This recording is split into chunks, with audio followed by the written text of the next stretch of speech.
Krishna, Krishna Krishna, Hare Hare, Hare Rama, Rama Rama, Hare Hare.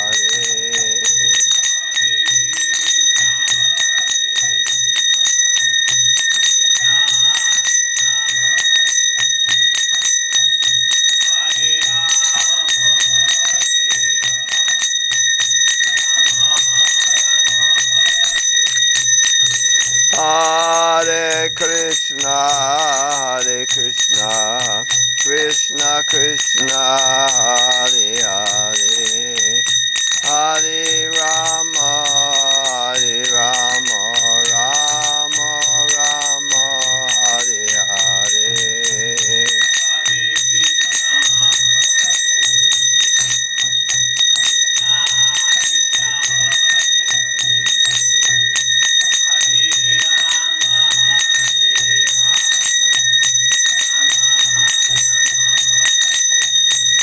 Hare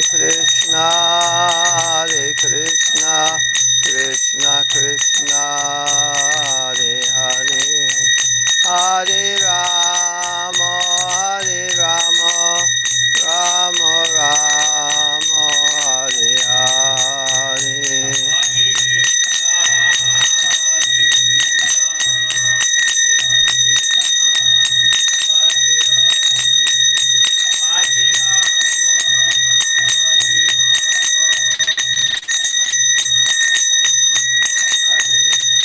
Jai Gaura Haribo, Haribo, Haribo, Jai Gaura Haribo.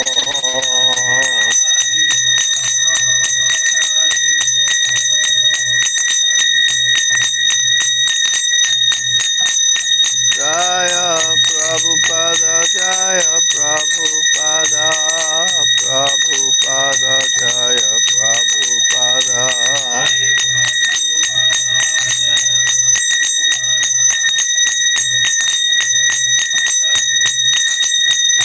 Prabhupada, Prabhupada, Prabhupada, Jaya Prabhupada.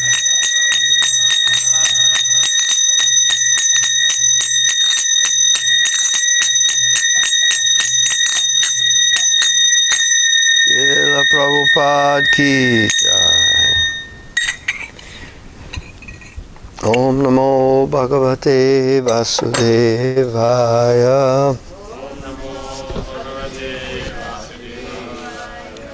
Om Namo Bhagavate Vasudevaya.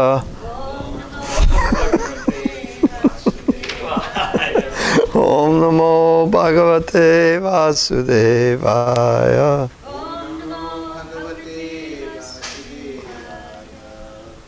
So we're going to start with the introduction to chapter 24, Worshipping Govardhana Hill.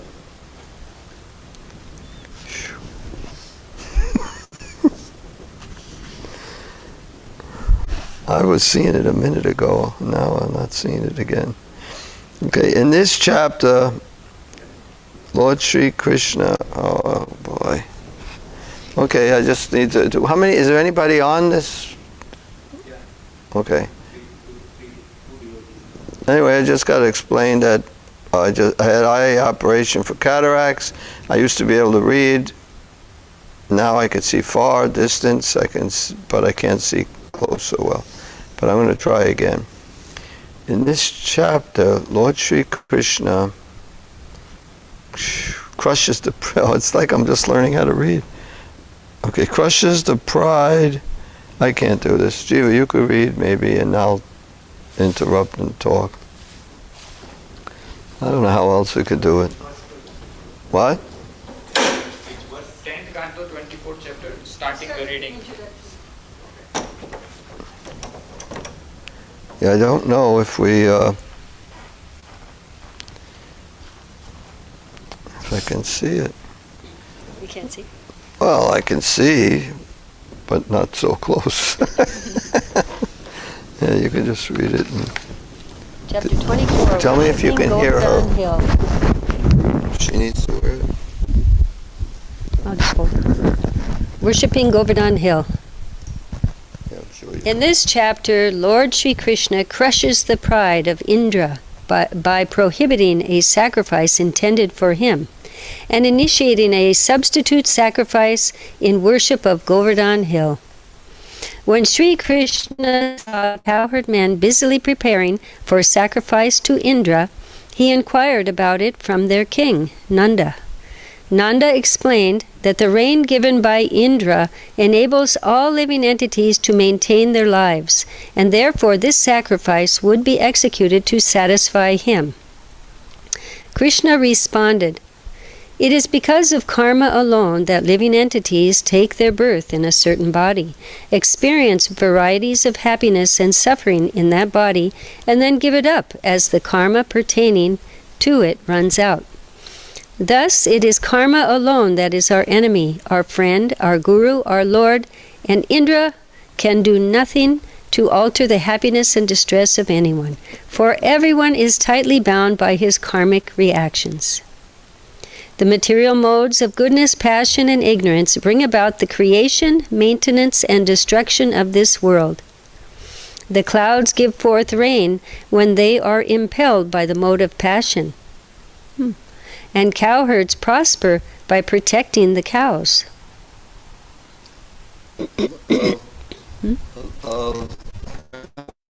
This is Krishna's arguments to the cowherd men why they shouldn't worship Govardhana Hill. I mean, why they shouldn't worship Indra and they should worship Govardhana Hill, because we have a relationship with Govardhana Hill. But actually, Prabhupada explained this as, I don't know if we're going to get to it, because I don't know how far we're going to get into the book today, but this philosophy that Krishna was explaining was karma mimamsa, and it's an atheistic philosophy. So Krishna's preaching an atheistic philosophy just to accomplish something, and that's to get Indra really upset and put him in his place because he's getting too puffed up. So sometimes, I mean, just with the atheistic philosophy, or sometimes even Prabhupada would say something that may not be true according to his or our beliefs, his belief. Like, for instance, he would say something like, just like we went to the moon, even though he doesn't accept that we went to the moon. But he would say that just for an argument's sake about some particular thing. He would use that as an example. So this isn't exactly the same thing. This is actually preaching some atheistic philosophy. Who else preached some philosophy that was bogus? Who's Shankaracharya, who is an incarnation of Lord Shiva. He preached atheism, covered atheism. It was Buddhism. Buddhism is like atheism. You don't believe it. There's no God. It's just everything is void. So everything is void. I mean, people think Buddhists are very religious, but they don't believe in God. They just believe everything is nothing. I remember a card we got from somebody once. Was a Buddhist on the front or something, and said, "Oh, just what I always wanted." And you open it up and it says nothing. Which we liked. I mean, didn't like in a sense, but so Sankaracharya, who knows everything, but there was a purpose for him preaching atheistic philosophy and covered atheism, because it was almost using the scriptures to say that ultimately everything is one. It's all one. If everything is one, you're God and I'm God, everything is God. And if I'm God and you're God, that's not really believing. I mean, it's atheistic because there's no supreme God. We are the supreme God. I am the supreme God. I remember before being a devotee, when I was getting into Krishna consciousness, but I still had my girlfriend, and anyway, my girlfriend because I was getting kind of weird, we went to a priest, and we talked to the priest, and I told the priest, oh, no, I'm sorry. This is before I got into Krishna consciousness. I was an impersonalist, and I believed that I'm God, you're God, we're all God. So I talked to because she thought this was crazy, which she was right, but I didn't think so at the time.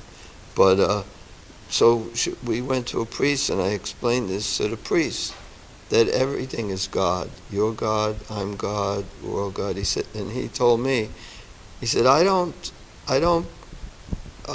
believe the same way that you believe, but it's good that you believe in God. But actually, I'm not believing in God. If I'm thinking I'm God, that's atheistic philosophy. But the priests couldn't pick up on it.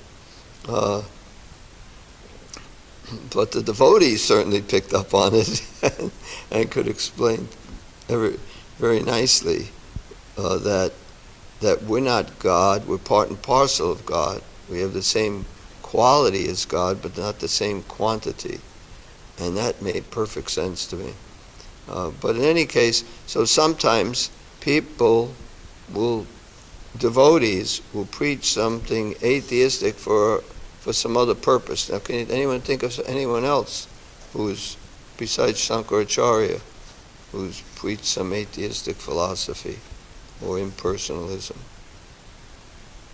Lord Chaitanya to his mother? Lord Chaitanya to his mother. That was with the pots. That if it's all one, you can eat earth and pots. It comes from the earth. What's the difference? It's all one.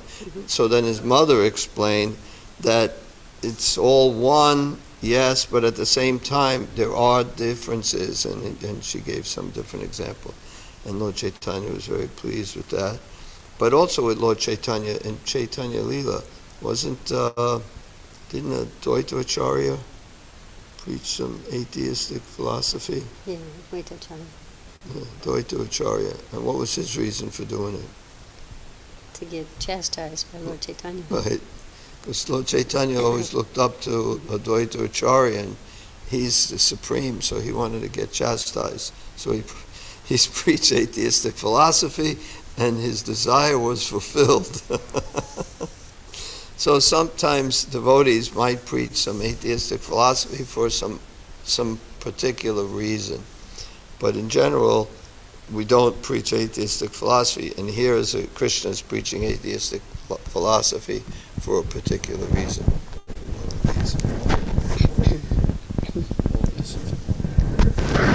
He said that the clouds give forth rain when they are impelled by the motive passion. And cowherds prosper by protecting the cows. Furthermore, the cowherd's proper residence is in the forest and on the hills. Therefore, you should offer worship to the cows, the Brahmins, in Govardhana Hill. Okay, the cowherds prosper By protecting the cows.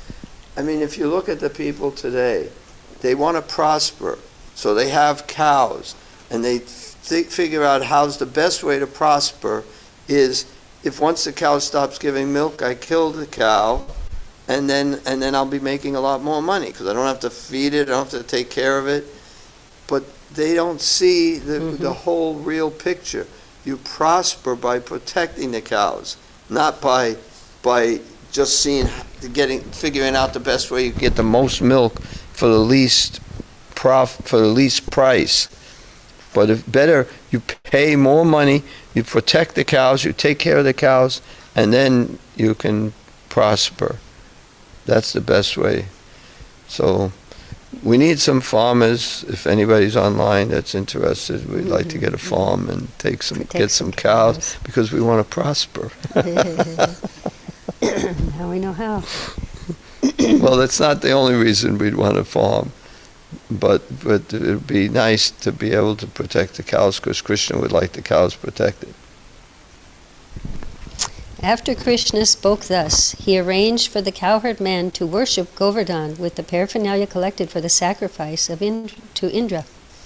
He then assumed a huge, unprecedented transcendental form and devoured all the food and other offerings presented to Govardhana.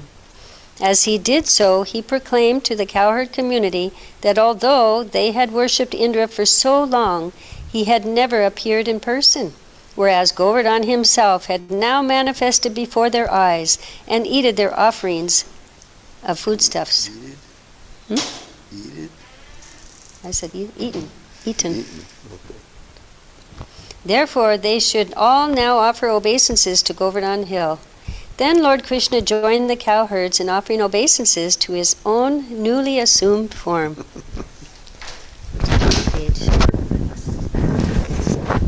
Do you want to chant Sanskrit for one verse? See it. Should we? Shri Sukha Vacha Shri Sukha Vacha Bhagavan api tatraiva apashyani vasangopan. I skipped a line. I skipped a line. Baladevena samyuta apashyani vasangopan Indra yagya krito dhyaman. Shri Sukha Vacha Bhagavan api tatraiva Baladevena samyutaha apashyani vasangopan Indra yaga krito dhyaman. Shri Sukha Vacha Bhagavan api tatraiva Baladevena samyutaha apashyani vasangopan Indra yaga krito dhyaman. Someone else?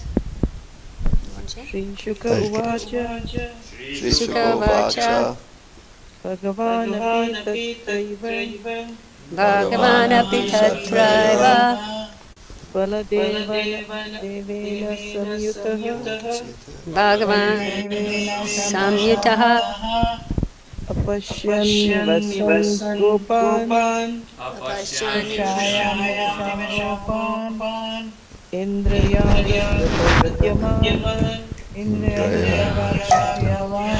Shri Sukha Vacha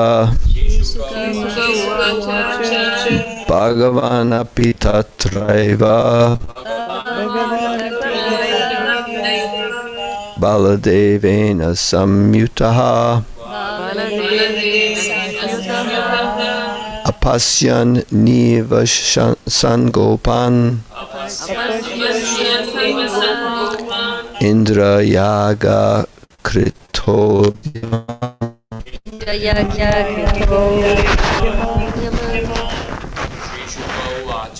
Shri Sukha Vacha Bhagavan api tatraiva Bhagavan api tatraiva Baladevena samyutaha Baladevena samyutaha apasyan nivasangopan apashyani vasangopan Indra yaga krito dhyaman Indra yagya krito dhyaman.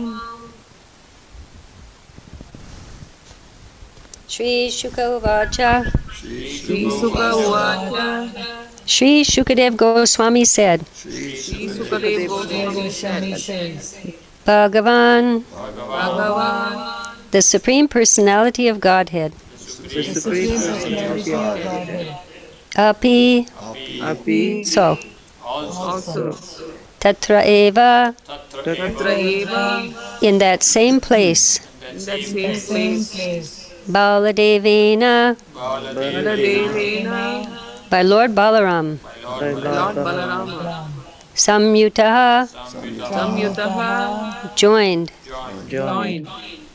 Apashyat, Apashyat, Sa, Sa, Nivasan, Nivasan, Stain, Te, Gopan, Gopan, The cowherd men. the the cowherd man, Indra, Indra, for Indra, for Indra, the king of heaven. the king of heaven, Yaga, Yaga, for the sake of a sacrifice. for the sake of a sacrifice, Krita, Rita, making. Miki, Udyaman, Udyaman, great endeavor. great endeavor. Sukadeva Goswami said, while staying in that very place with his brother Baladev, Lord Krishna happened to see the cowherd man busily arranging for a sacrifice to Indra. Purport. According to Srila Sridhar Swami and other acharyas, the words Tatra Eva in this verse indicate that Lord Krishna stayed in the village of the Brahmanas, whose wives had satisfied him by their devotion. Thus he gave his mercy to those Brahmanas as well as to their chaste wives, who had no one to associate with except their husbands. In that place the cowherd men, headed by Lord Krishna's father, Nanda Maharaj, were somehow or other preparing an elaborate sacrifice to Lord Indra, and Lord Krishna reacted as follows. Shall I continue? I do not see. Just read the verse, the next one. Being the omniscient, text 2. Being the omniscient Super Soul, Supreme Lord Krishna already understood the situation, yet he still humbly inquired from the elders, headed by his father, Nanda Maharaj. Purport. Lord Krishna was eager to enact his pastime of lifting Govardhana hill and defeating the false pride of Indra, and thus he cleverly inquired from his father about the imminent sacrifice. Text 3. Lord Krishna said, "My dear father, kindly explain to me what this great endeavor of yours is all about. What is it meant to accomplish? If this is a ritual sacrifice, then for whose satisfaction is it intended, and by what means is it going to be executed?" Krishna's, playing the part of a little boy, but yet he's really smart, and he's inquiring these things, and they're thinking, he's too young, he's not going to understand, we can't explain this to him, it's just like over his head. But he's very persistent, and he already knows why they're doing it. And that's also interesting that he knows, but he's inquiring so that he can start the conversation, just like somebody may ask, why are you doing this? And even though they know what their reason is, they want him to say it. Otherwise, if they say, you're doing this for the wrong thing, you're doing it, they may say, oh, that's not why I'm doing it, I'm doing it So anyway, he's just being very, just even a regular, normal, you don't have to be the Supreme Lord to sometimes inquire from someone what they're doing, even though you know what they're doing, or you're pretty sure what they're doing. Of course, Krishna's 100% sure. We can't always be 100% sure. But at least he's inquiring, then they can explain. But anyway, you can read some more. Text 4. Please tell me about it, O Father. I have a great desire to know and am ready to hear in good faith. Certainly no secrets are to be kept by saintly personalities, who see all others as equal to themselves, who have no conception of mine and others, and who do not consider who is a friend and who is an enemy and who is neutral. Purport. Lord Krishna's father might have thought that his son was a mere child, and thus could not properly question the validity of a Vedic sacrifice. But the Lord's clever statement here would certainly have convinced Nanda that Sri Krishna was making a serious, not a whimsical inquiry, and that a serious answer should thus be given. Text 5. One who is neutral may be avoided like an enemy, but a friend should be considered like one's own self. Purport. Maharaj did not see friends, enemies, and neutral parties as entirely equal. Lord Krishna, being Nanda Maharaj's son, was certainly a most trustworthy friend, and should therefore not be left out of intimate discussions. In other words, Nanda Maharaj might have thought that as a householder he could not act on the highest saintly platform, and thus Lord Krishna furnished additional reasons why his father should trust him and reveal the entire purpose of the sacrifice. According to Srila Jiva Goswami, Nanda Maharaj stood silent, doubting his position of parental aloofness, since Gargamuni had predicted that his son would be equal to Narayan in his qualities, and the young boy had already conquered and killed many powerful demons. Text 6. When people in this world perform activities, sometimes they understand what they are doing, and sometimes they don't. Those who know what they are doing achieve success in their work, whereas ignorant people do not. Purport. The Lord here informs his father that people should perform a particular ceremony or activity only after thoroughly understanding it through discussion with friends. We should not be blind followers of tradition. If a person doesn't even know what he is doing, how can he be successful in his work? This essentially is the Lord's argument in this verse. Since Sri Krishna, as the young child of Nanda, would naturally be expected to show enthusiasm for his father's religious activities, it was the father's duty to give the son a thorough explanation of the ceremony.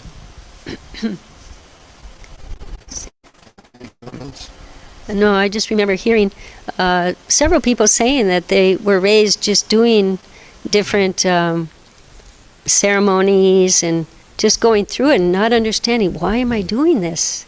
And then some of them even just stopped doing it because they didn't understand why should they do it.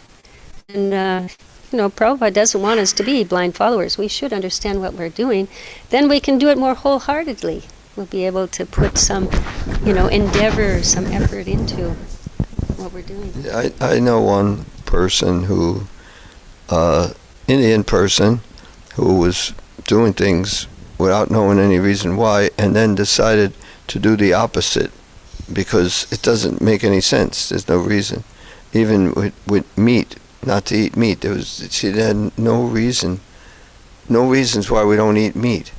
So she decided to eat meat just because she was rebelling against this things that doesn't make any sense.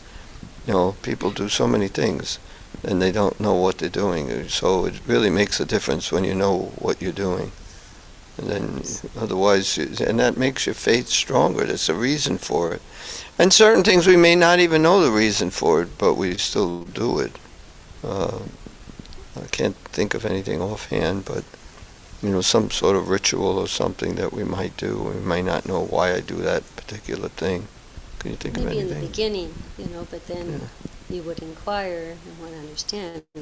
Rupa Goswami advises not to follow the rules and regulations simply for the sake of following them, but for the sake of making advancement. And you want to understand it so you can understand what kind of advancement am I going to make. What's the use? Well, I'm thinking, like, for instance, offering arti. When you offer arti, you offer certain things, and I know reasons why that I was given. I'm not even sure if those are the right reasons why. Like, why do you offer a ghee lamp? I can understand why you offer a flower. I'm not even sure why you'd offer water. But you're bathing them, so you offer water. What else? Well, I heard that it represents all the elements. Yeah, what can I've we heard offer that God? too. He has everything. Everything belongs to Him. But if we could, we want to offer the best of, what contains earth, fire, water, air, ether. So we offer. These represent all the elements. And Well, what ether everything. do we offer? The fan. Air. Fan, that's air. That's not ether. Air. Ether. The other fan. I've heard I don't that know, too, but that makes. And it's also a welcoming ceremony. It's a know. way to honor someone. I know, generally,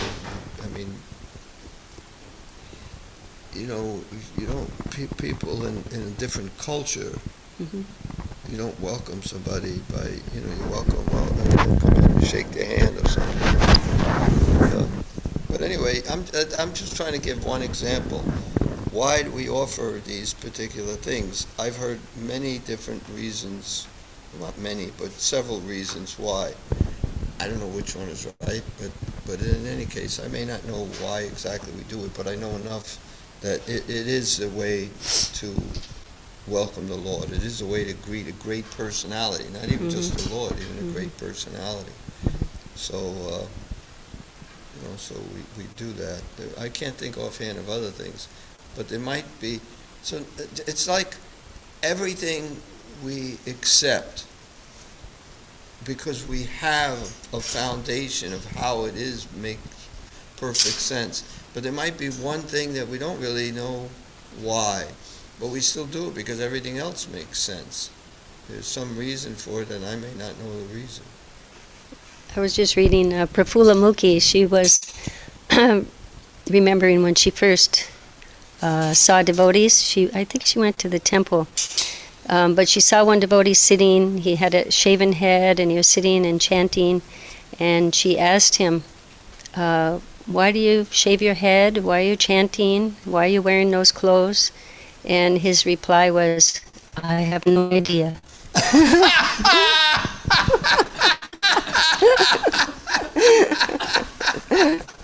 But fortunately, she, wanted to inquire, further. At least he thought he was honest. I know.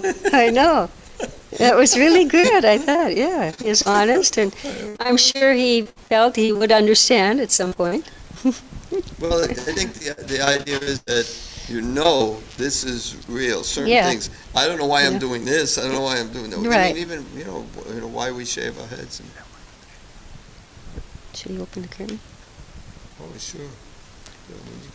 But in the beginning, we may not know, but we should inquire, submissively, and then understand. We know more and more.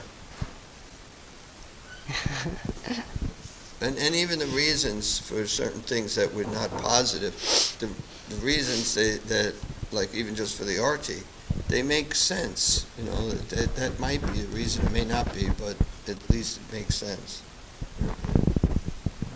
Anyway, so better. Prabhupada doesn't want blind followers, because especially people who come without knowing the real thing, that they also leave very easily. Yeah, if it's just sentiment. Right. One can easily be carried away to another sentimental thing. Open the curtains. I thought he was.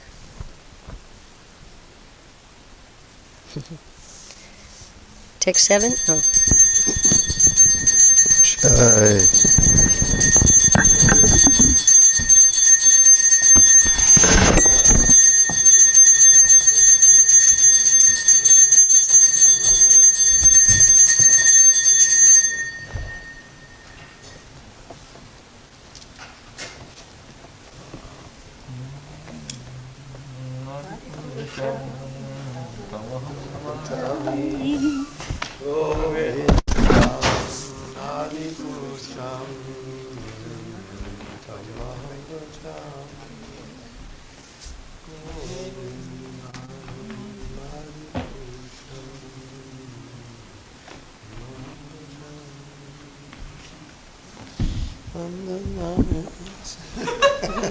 Choosing the whole author.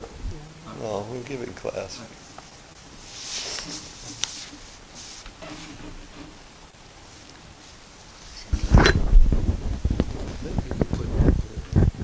Text 7. Such being the case, this ritualistic endeavor of yours should be clearly explained to me. It is a ceremony based on scriptural injunction.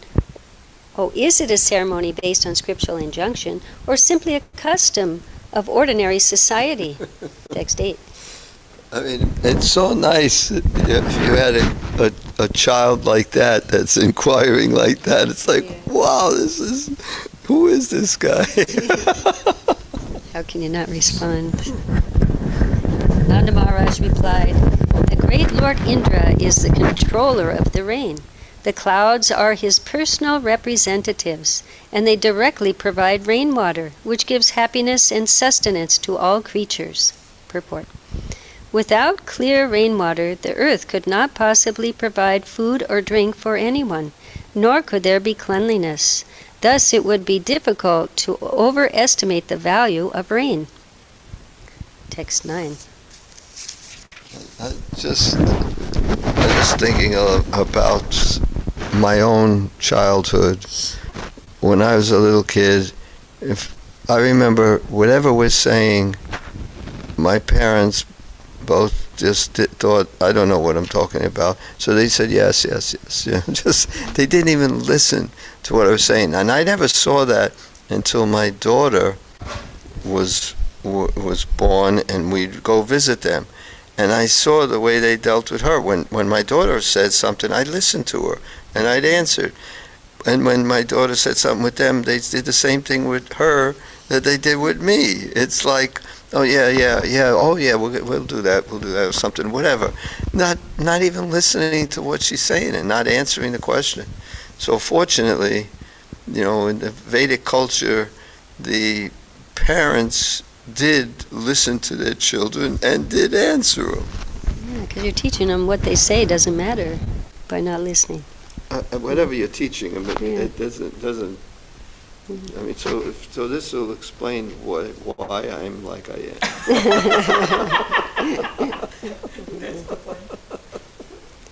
Not only we, my dear son, but also many other men worship him, the Lord and Master of the rain-giving clouds. We offer him grain and other paraphernalia of worship produced through his own discharge in the form of rain. Purport. Nanda Maharaj patiently tried to explain the facts of life to his young son, Sri Krishna, but in fact Nanda and all the residents of Vrindavan would learn an astonishing lesson, as explained in this chapter. Text 10. By accepting the remnants of sacrifices performed to Indra, people sustain their lives and accomplish the threefold aims of religiosity, economic development, and sense gratification. Thus, Lord Indra is the agent responsible for the fruit of success of industrious people. Purport. One might object that people sustain themselves by farming, industry, and so on. But as previously mentioned, all human and non-human endeavor depends on food and drink, which cannot be produced without ample rain. By the word Trivarga, Nanda further points out that the prosperity achieved through sacrifice for Indra is meant not merely for sense gratification, but also for religiosity and economic development. Unless people are well fed, it is difficult for them to execute their duties, and without performance of duty, it is very difficult to be religious. Text 11. This religious principle is based on sound tradition. Anyone who rejects it out of lust, enmity, fear, or greed will certainly fail to achieve good fortune. I just like to say that Indra is everything is coming, just like Nanda Maharaj is saying, from Indra, but where, of course, is Indra getting his power? And that's the point that Krishna is coming to, is we don't have to worship Indra. We can go to the source. We can go to the original person and just worship him, and automatically you're worshiping Indra. By doing that, Indra will be pleased. So it's like when the bull was being beaten and was asked by don't tell me, Parikshit. Wasn't it Parikshit? Beating the bull. No, Kali was beating the bull, but the bull was asked by Parikshit, who is doing this to you? Who did this to you? And like the immediate cause was Kali, but the bull said, well, some people say this, some people say that, some people say this, but ultimately it's the unseen hand of God. So ultimately it's all God. So the immediate cause of the rain is Indra, but he's not the ultimate cause of the rain. There's somebody else, and Indra has just got that position. So Krishna's trying to tell not just his father, but us, that we have to see everything is coming from Krishna. It's the ultimate cause. We can't see anyone else, demigod or individual. We don't really see demigods so much to blame. We don't blame them too much for things, but we do blame individuals. And we have to see that that's not the cause of the problem. The cause is ultimately Krishna's doing this for some reason. So ultimately, what's the purpose? For devotees, it's to become more Krishna conscious. This is happening so I can somehow benefit by becoming detached, whatever it might be, but benefit and become more Krishna conscious. So Krishna is teaching his father, he's teaching us by teaching his father. Just like Prabhupada says, you teach your daughter-in-law by teaching your daughter. I think that's right. It's like when your daughter does something wrong, when your daughter-in-law is there, you chastise her, you correct her. So you're actually trying to correct her, but not as directly. So Krishna's trying to teach us, and he's doing it by teaching his father.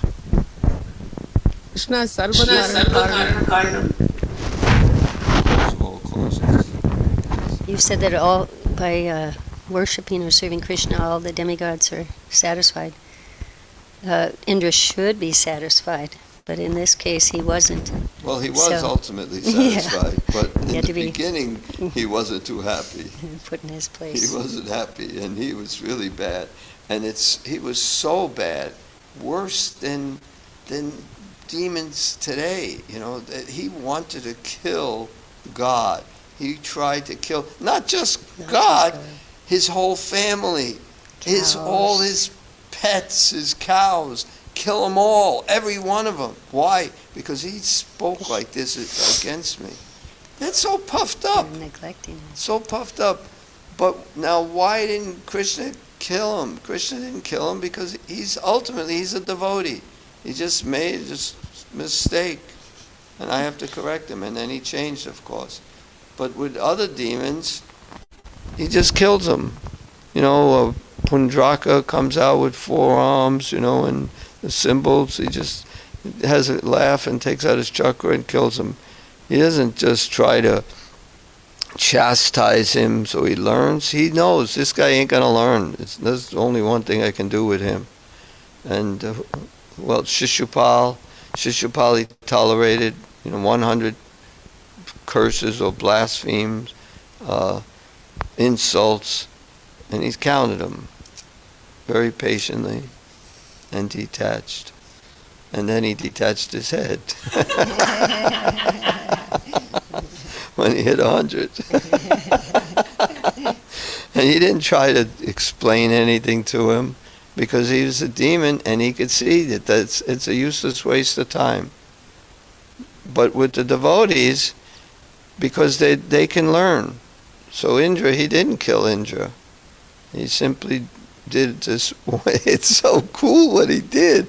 He just made him try with all he has to kill them and not let him be successful by holding a hill, pinky of his left hand for 7. And even the water didn't flood underneath there. Nothing happened because he's God. He can do anything. So he did this, and then, of course, Indra had to change her heart after this, realizing what he did and who he's doing it to, and then comes and apologizes, which we won't be able to get to today, but you can read a little bit more. Text 10. By accepting the remnants of sacrifices performed to Indra, people sustain their lives and accomplish the threefold aims of religiosity, economic development, and sense gratification. I read this. Thus, Lord Indra is the agent responsible for the fruit of success of industrious people. I finished that, yeah. Text 11. This religious principle is based on sound tradition. Anyone who rejects it out of lust, enmity, fear, or greed will certainly fail to achieve good fortune. Purport. If a person neglects his religious duties because of lust, envy, fear, or greed, his life will never be brilliant or perfect. Text 12. Sukadev Goswami said, when Lord Keshava, Krishna, heard the statements of his father, Nanda, and the other senior residents of Raja, he addressed his father as follows to arouse anger in Lord Indra. Purport.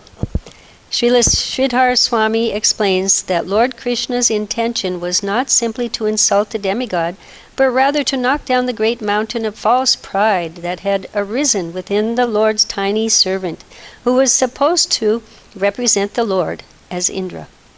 By lifting Govardhan hill, Lord Krishna would thus initiate a blissful annual festival called Govardhan Puja, and he would further enjoy the pleasant pastime of dwelling for several days beneath the hill with all his loving devotees. Text 13. That's, first of all, it's nice that it says so that he not only did that, but he did it also so that now we have a big festival we can do every year. And it's not like he didn't think of that. And then was the last thing you read? He would further enjoy the pleasant pastime of dwelling Yes, for several days. yes. So and he stayed. Generally, he's only with the cowherd boys or with the gopis or with his parents. But here, everyone was relishing him, just seeing him. I mean, we have a little glimpse of this with Srila Prabhupada. When you were with Prabhupada, you were nowhere else. Like right now, I'm speaking some things about Krishna. People's minds are going here and there. When you're with Prabhupada, you just looked at Prabhupada and you just completely satisfied. You wouldn't want to be anywhere else. You wouldn't think of anything else. So you can imagine what it would be like seeing Krishna. Prabhupada is he's not just, but he's just compared to Krishna. He's just a pure representative of Krishna. He's not Krishna. Krishna is even more amazing. I mean, I would have to imagine, seeing Krishna in person and holding the hill and everyone else. And 7 days, you're just so absorbed in him. You're not even hungry. You're not thirsty. You're just completely satisfied. Try to fast for 7 days. Try to fast for 1 day. On Janmashtami, we one little day we have to make some sacrifice. It's like, oh man, it's so hard.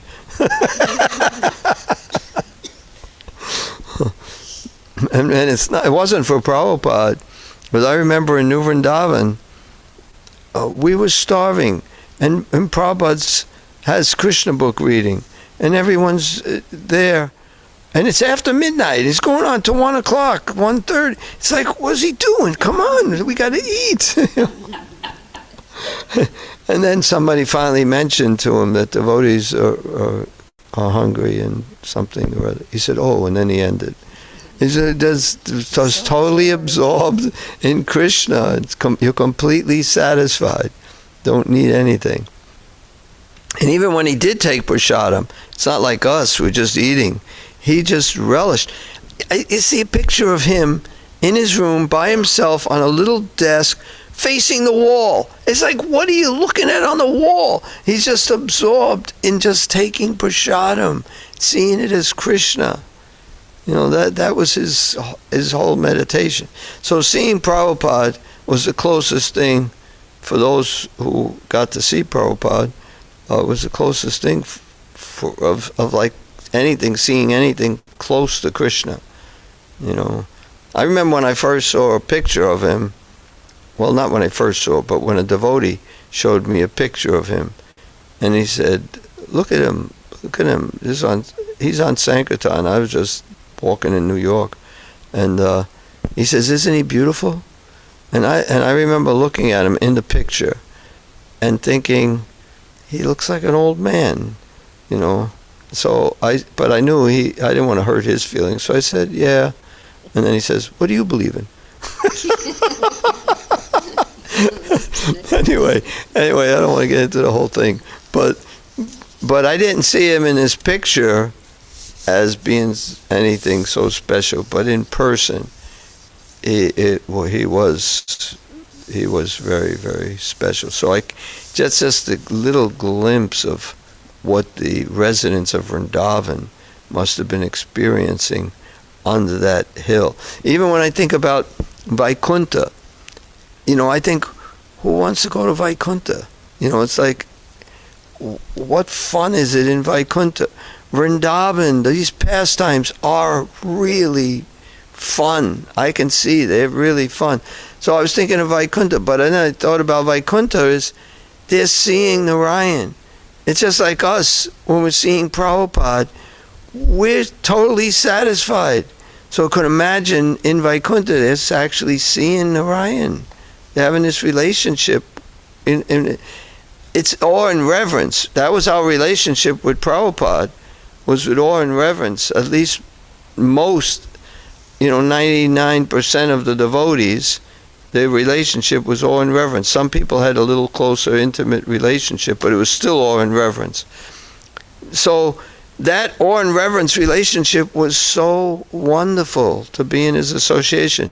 So on Vaikuntha, even though it's nothing, I can't compare it like to Krishna, to Krishna's pastimes on Krishna Loka. Still, it's I can't imagine how wonderful it is even in Vaikuntha. Just because I've had some experience of being in Prabhupada's association, so I know Vaikuntha must be so wonderful. And then going beyond that, going to Krishna's planet and Vrindavan, you can't even imagine how wonderful that would be. But anyway, this is a little taste of Krishna, the Supreme Personality of Godhead, and what he's, how he's behaving with the demigods, with his devotees, and Indra is a devotee. And that's another thing. Indra is a devotee. He did these horrible things, trying to kill Krishna and all the cows, but he's still a devotee. And then sometimes we see a devotee does something wrong, and we think he's not a devotee. He can't be a devotee. Why can't he be a devotee if he does something wrong? Look what Indra did, and he's still a devotee. No, he didn't do anything that bad. Whatever we may do, but we have to repent, and that's it. That's all we can do, and then just engage again in our service. That's what it even says. If one falls down, he just starts again where he left off. That's it. That's all you can do, and try to and pray that you don't have a problem again. But I've had devotees complaining about other devotees that they're not devotees, because devotees don't do this. So it's a fact. Pure devotees don't do this, but a lot of devotees, before they're pure devotees, do so many things. Even though they're devotees, they're trying to do. So we can use Indra as a good example. He gets puffed up, and he gets so puffed up, he tries to kill Krishna. And even Krishna, I don't think would mind so much that he tries to kill him, but he tries to kill all his relatives and all his friends. That's really bad. But yet, in Krishna's mind, he is a devotee. He sees him as a devotee. So whatever we do is pretty insignificant. We got just a few more minutes. Does anybody have any questions? Any questions? We have a question here. Two questions. First, so I always see the picture of Krishna lifting the Govardhana hill. But one thing I am always wondering, and maybe it's kind of a stupid question. Krishna was a 7 or 8 year child, so he may be, I don't know how tall, and then he's lifting. So I always wonder that if a small child is lifting the hill, how can everyone else who will be at least like taller than fit on the hill? Well, I'll tell you, I see in a picture sometimes, like he's up on a little hill underneath the hill. That's probably the real thing. The other thing I was going to say, he just made everybody small, so they can fit. No, but he just did that. And one other thing that I really liked, this is from the Nectar Devotion. Is he on a hill there? Mm-hmm. Yeah, he's a little on a mound, right? But one thing he did while he was holding Govardhana Hill, and he was holding it with his left hand, when you used your right just now to show it. That's an offense. But But he's on the hill, and he starts looking. Now he's only 7 years old, but he starts looking at the breasts of the gopis, and when he's looking at the breasts of the gopis, he shook, and the hills shook, and because the hills shook, the older men, they held sticks, and they, like they're gonna hold the hill up, and when that happened, Balaram, he started to laugh because the people were getting afraid that Krishna might drop the hill, and Balaram knows he's not going to drop the hill. But when Krishna saw Balaram laughing, he thought he saw him looking at the breast of the gopis, so he started to blush. It's like, how does anybody know this? But it's there. It's there. What reciprocation? He's reciprocating with the gopis while he's holding the hill. This is their relationship, and they're charmed even more that he even, thinks of them. Well, I don't know if they noticed or not, but they probably saw him looking at them. Yeah. Okay, you had another question? Last point, or near the end of the class, the point you made that Krishna, though Indra was so puffed up, Krishna only see that he was a devotee, and basically he gave the process of purification. So in our movement, we tend to forget that at the end of the day, it's kind of a big hospital where we clean our soul gradually, and everyone comes with a different disease. So when the disease is exposed, it's very rarely we find devotees are tolerant and forgiving. Other than that, as you said, he or she is not a devotee. So how to continue and cultivate that mood, that in the time of difficulty we still see that he and she is devotee. It's just a phase in a life where he or she needs purification. So how to have that tolerance, how to have that mood. Like hearing the class, everything is very fine, very good. But when we are going through it, it's not that easy. Well, I think you just have to remember. I mean, what else can you do? You have to remember this. Of course, because someone does something wrong, and if they can be reinstated, but sometimes you have to restrict them. They can't do this anymore. They can't do that. Like someone... For instance, someone sexually abuses a child, so you can't just have them give class anymore. Even if they're completely cured, and it's still, it has to be some sort of punishment, and even that depends on the situation. What happened? It's really it's kind of complicated. In other words, you have to forgive them, but you still have to may restrict them. Just like somebody may have to go to jail, even though in Vedic culture, there was the devotee did something, and one devotee who did something, he was going to be, in Chaitanya Lila, going to be thrown off the changa, which is a high platform with swords sticking up underneath, because he stole money from the government, the taxes. He took some of the taxes for himself. And they went to Lord Chaitanya, and they told him what they're doing to this devotee. It was somebody's son, Gopinath Padanayika, and it was his father. His father and all his sons were devotees.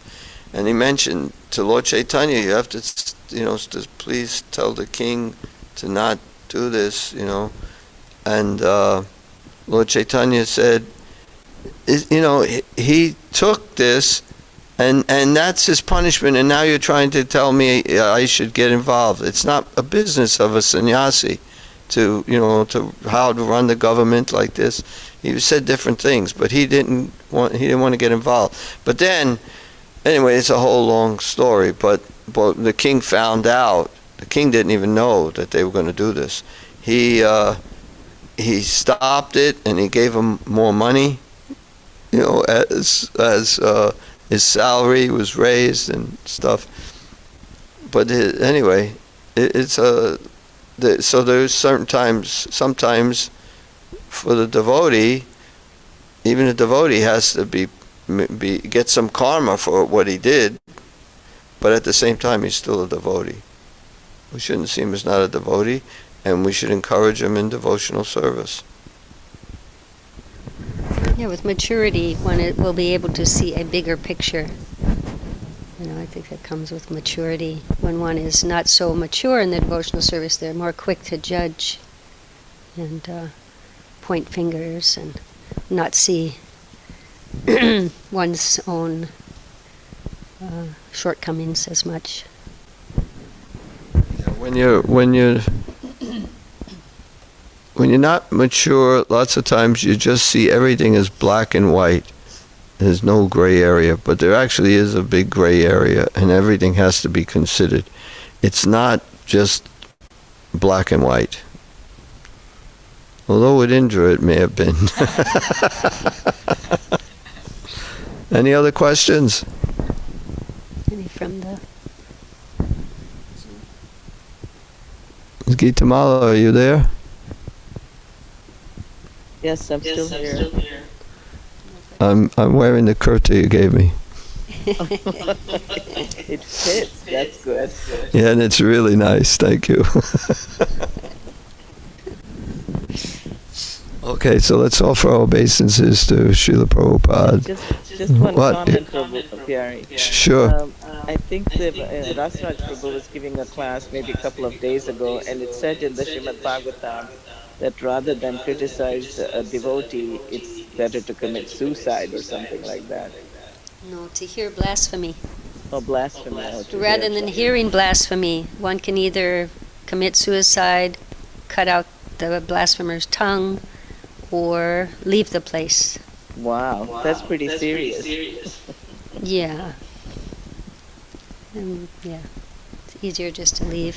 Yeah, but in this age we don't kill the person, and we don't kill ourselves. We just leave. Okay. But years ago it was okay to kill them. But we should be careful not to blaspheme. It is a very serious thing. It's the biggest offense. The first offense, to blaspheme the devotees who have dedicated their lives for propagating the holy name of the Lord. That's like, you can't do anything more sinful than blaspheming devotees. And devotees do it like it's nothing. Where there's other things they would never do. But they blaspheme devotees. Thinking about that when I heard that statement, it kind of scared me, because we all do that to some degree. Yeah, but blaspheming, it's not, blaspheming is actually, is with malice. You want, where, if you're just seeing somebody does this nonsense and you, right, it's not just criticizing, it could be criticizing because there's no real need for it. But if it's you see, okay, I'll tell you, Tamal Krishna Maharaj asked Srila Prabhupada, what is the difference between calling a spade, fault finding, and blaspheming? And first thing Prabhupada said was, calling a spade. Just like I say to you, you're just what did he say? Nothing but a small fig or something? Yeah. You're just a small fig. Okay, and what were the other two things? And then he did tell him, and Prabhupada says that fault finding was kind of almost like, if I'm remembering correctly, it was like it's not with blaspheming was where there wasn't even a fault, and you're saying these things. Nothing, the person is completely like innocent or pure and didn't do anything, but yet you're saying these things about him. That was blaspheming. Blaspheming, I don't think most devotees actually do blaspheme other devotees. because it what? So it comes back to the intent, you know. Right. One's intentions. Right. Fault finding Janardana. similar to looks like a blasphemy, right? What? Even those who are blaspheming, they are finding the fault on the devotees, right? So it's moreover it's to say. Like, No, but no, Prabhupada saying blaspheming was, there's not even a fault. And they're saying something. but the devotee is thinking himself, right? Because see, when I'm thinking, okay, Nanda Gopal did this, right? That's I for myself, I'm thinking he is a fault, he is wrong, and that's what Right, that might be fault finding. fault finding. But It's not blaspheming. so what is that different? I'm still Blaspheming is like with Lord Chaitanya when Ramachandra Khan, is that his name? He's saying that Lord Chaitanya is eating sweets because there's all these ants here. That's for he's eating sweets. He's a sannyasi who's just eating all these sweets. And he tried to feed him more and more. Yeah. Trying to feed him more and more to find fault. And so that's blaspheming. There was no fault. The ants are there. Even if you don't eat sweets, ants are there. But he was using that as a reason for he's eating all these sweets. It's the intention. Intention is that you want to hurt that person. what I think that like blaspheming means we know he's not wrong, but still we say that he's wrong. Something that we know it's Right. That would be more blaspheming. But blaspheming is, to defame or yeah. to say that, but actually we know that he's not wrong, but still to defame. That's definitely blasphemy. That's 100% blasphemy. But I think, even if he is wrong, and I start telling about it because I want to hurt him, my intention is to hurt him. And I'm glad we're using Nanda Gopal as an example.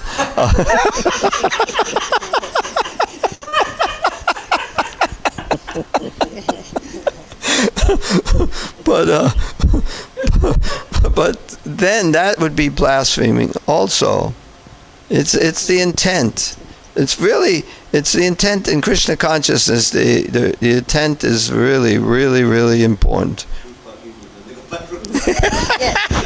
That saying is there. Bhavagrahi Janardan. Krishna picks up the mood, the intention, the feeling, you know. So it's really important. We should always be enlivened to see devotees. We should always be well-wisher of devotees. We want the best for devotees. It says that we should neither praise nor find fault with devotees, but of the two, praising is allowed. You know, so always praise, never find fault. I just like to say that Nanda Gopal does a lot of service. Also, I heard that Maybe not the best, but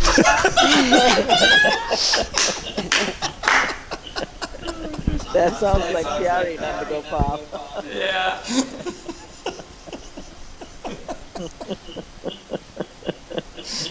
Even if he's giving you a little praise, it's high praise. You gotta wait for the bite.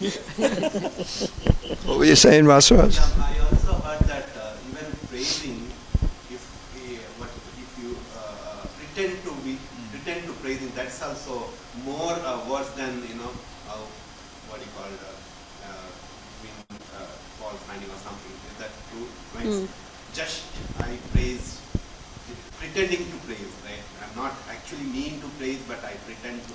So that's also not the right way. Is that correct? I don't know if it's worse than fault finding, but it's pretty useless. Yeah, that's not honest. But by praising, you might start to see the good in the person. I don't know. Well, it depends on if you're doing it, you can do it sarcastically too. Like, Remember Prabhupada stopped better. flowery praises. what? Prabhupada used to stop people giving him flowery praises, you know. Can you give an example? Yeah, I don't think I never heard that. I heard that somebody was like trying to praise him, a lot, and then he just kind of just changed the topic or something. I remember reading that somewhere. Yeah, well, Maybe One in diary, transcendental diary. It reminds me of the story of Vatsal in Krishna Balaram Mandir. He knows Prabhupada would circumambulate the mandir in the morning walking around, so he would position himself and chant slokas and praise of Prabhupada and things like that, and he would do that every day. And then Prabhupada's walking around one day, the floor is like wet or something, and he's saying this, and Prabhupada turned to him and said, "Do something practical." So in other words, he, clean up, it's messy right by you, clean that up. So, I mean, that's one case that's kind of... Yeah, something I flowery praise. Yeah. Acting on things is always better. Do the needful, Prabhupada says. If something needs to be done, you do it. Action speaks louder than words. I was going to give another quote, but it doesn't apply to anything. But it's nice. What was that? I didn't hear you. Oh, I said I was going to give another quote, just she said action speaks louder than words. I was going to say look before you leap. A stitch in time saves 9. Books are the basis. What? Books are the basis. Yes, that's a good one. Utility is the principle. Preaching is the essence. And... Purity is the force. Right, Hari Bol. I think we can end on that. And unless anybody else has a comment or question, but I think we're... Past time. What? Is that the 7 rules of ISKCON? No. No, this is 4. Prabhupada said, 4 things. He just said that, and they're really perfect. But I like that association is the answer. What is? Association is the answer. And I say humility is the secret. Oh, I like that too. But those are extra things. It's not what Prabhupada says. Let's keep the 4 things. I don't want to blaspheme or anything, but... Zip it. That's not blasphemy. Okay, what? That's false blasphemy. It's just false fighting.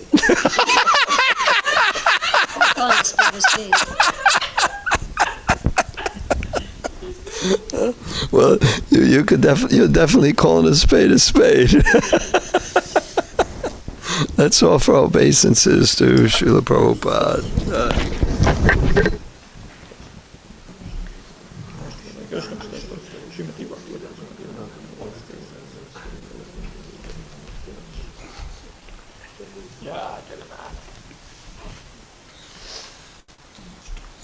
How's your gas?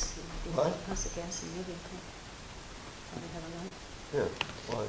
Just the coupon sometimes expires.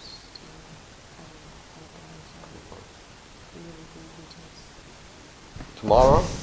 Can you go tomorrow? Or? I think so, but it's Sunday. Oh, well, we can go today then. Today's Saturday. I thought today was Sunday. Oh yeah, there's more, huh? Is there? This Oh, was you a, go Puja every day? Oh, that's nice. Not every day, just Saturday. Oh, just are we supposed to lift it or are we pushing? What? Hare Krishna, Krishna Krishna. You want to lead, Prabhu? You want to lead? No, well, no, I'm fine. It's about Ganapati Govind left. I think so. Jiva, would you like to lead? Is that a yes? You can lead. I cannot lead. Jaya Prabhupada, Jaya Prabhupada, Prabhupada, Jaya Prabhupada, Jaya Prabhupada, Jaya Prabhupada, Prabhupada, Jaya Prabhupada, Prabhupada, Prabhupada, Prabhupada, Jaya Jaya Prabhupada, Jaya Jaya Prabhupada.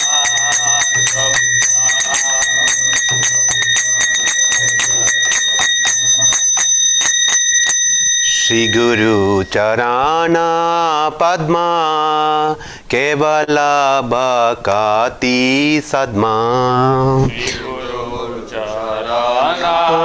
Padma केवल भक्ति सद्मा बंद मोहि सावधान माते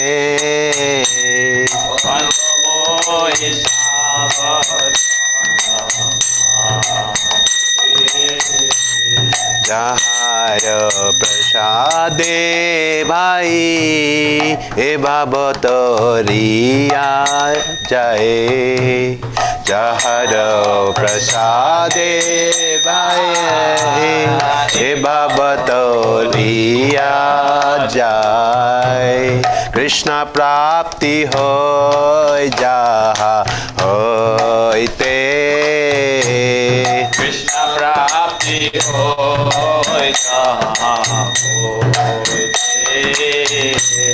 कृष्ण प्राप्ति हो जहा होते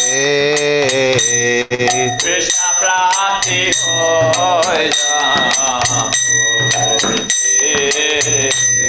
गुरु मुख पद्मा वाक्या चिते ते करिया आज्ञा गुरु मुख पद्मा वाक्या चिते ते करिया आज्ञा आरना करियो मने आशा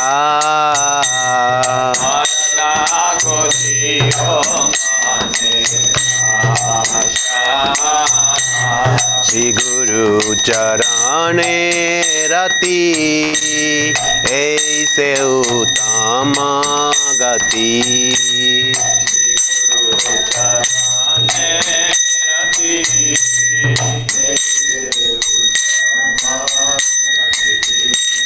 जय प्रसादे पूरे सर्व आशा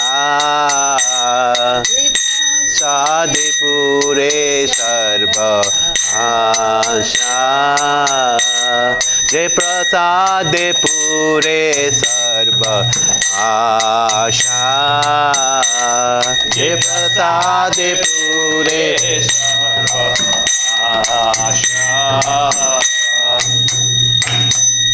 चक्षुदान दिल जय जन्मे जन्मे प्रभु से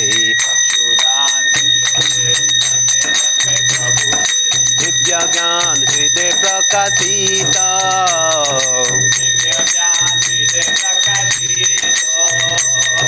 प्रेम भक्ति जहाँ होते अविद्या विनाश जाते वेदे गाय जहार चरिता वेदे गाय श्री गुरु करुणा सिंधु आदाम जनार बंधु लोके नाथ लोकेर जीवाना लोके नाथ लोकेर जीवाना आहा प्रभु कर दया दे हमारे पाद छाया प्रभु कर दया दे हमारे पाद छाया आहा प्रभु कर दया दे हमारे पाद छाया प्रभु कर दया दे हमारे पाद छाया एते जास गुसुक त्रिभुवना दिल्ला प्रभुपाद पतित प्रवाना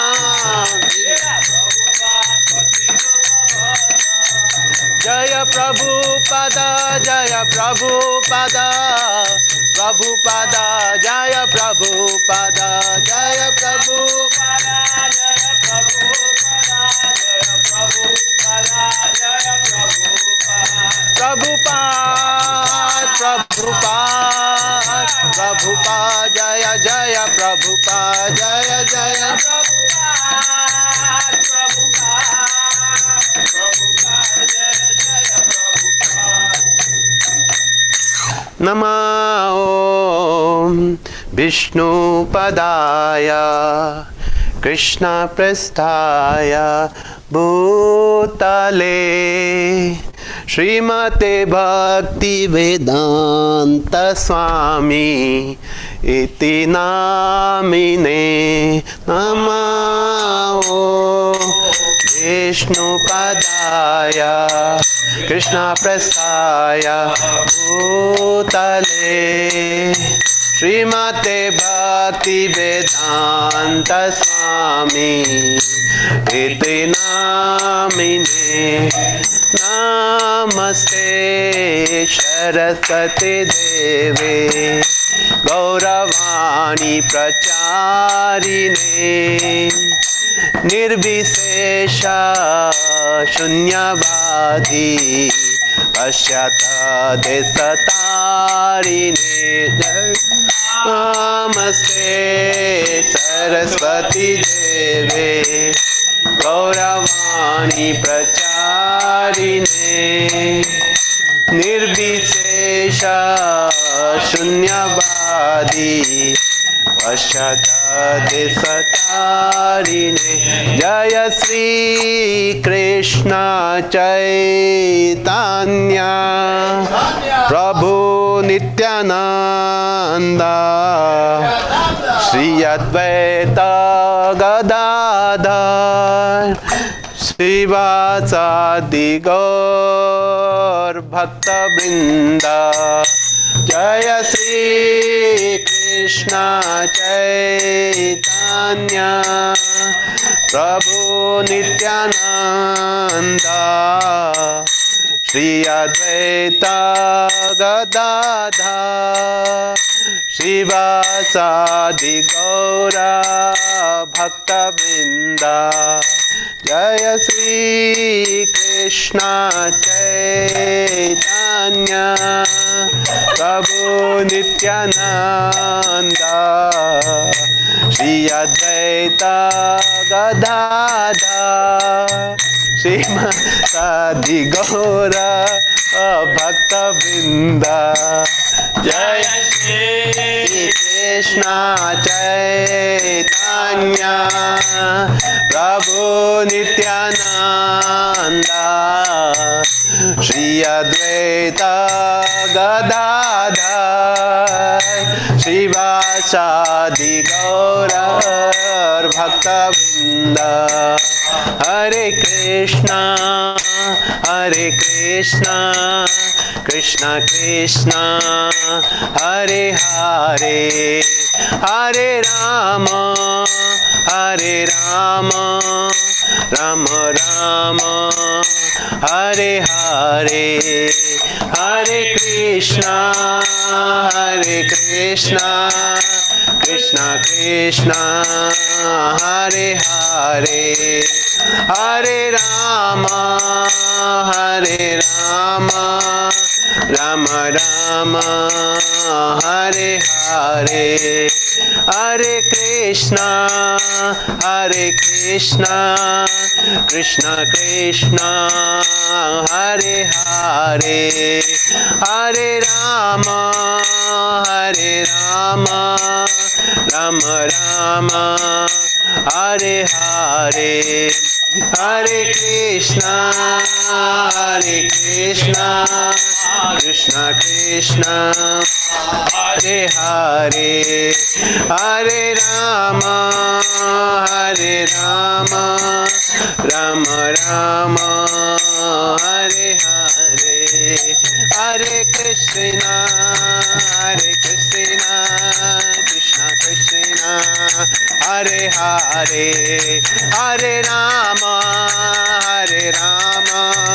Ram Ram Hare Hare Hare Krishna Krishna Krishna Hare Hare Hare Ram Ram Ram Hare Hare Hare Krishna Krishna Krishna Hare Hare Hare Ram Ram Ram Hare Hare Hare Krishna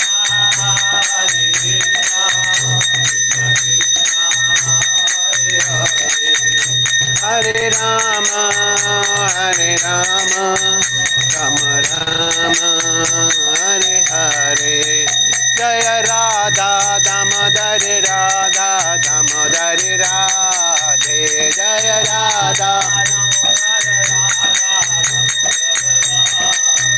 Jaya Jagannath, Jaya Jagannath, Jaya Baladeva, Jaya Subhadra, Jaya Jagannath, Jaya Jagannath. Nittai Gaura Hari Bol, Hari Bol, Hari Bol, Nittai Gaura Hari Bol, Nittai Gaura Hari Bol, Hari Bol. Jaya Jaya Prabhupada, Prabhupada, Prabhupada, Jaya Jaya Prabhupada, Jaya Jaya Prabhupada, Prabhupada.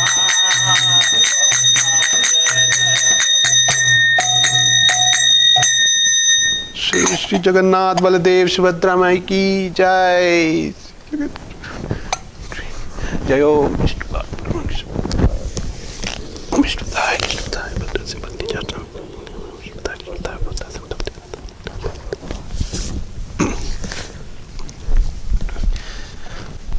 Hare Krishna. Thank you everyone for joining online.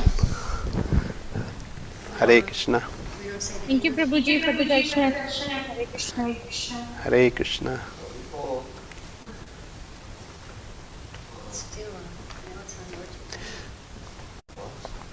So we are closing now. Thank you.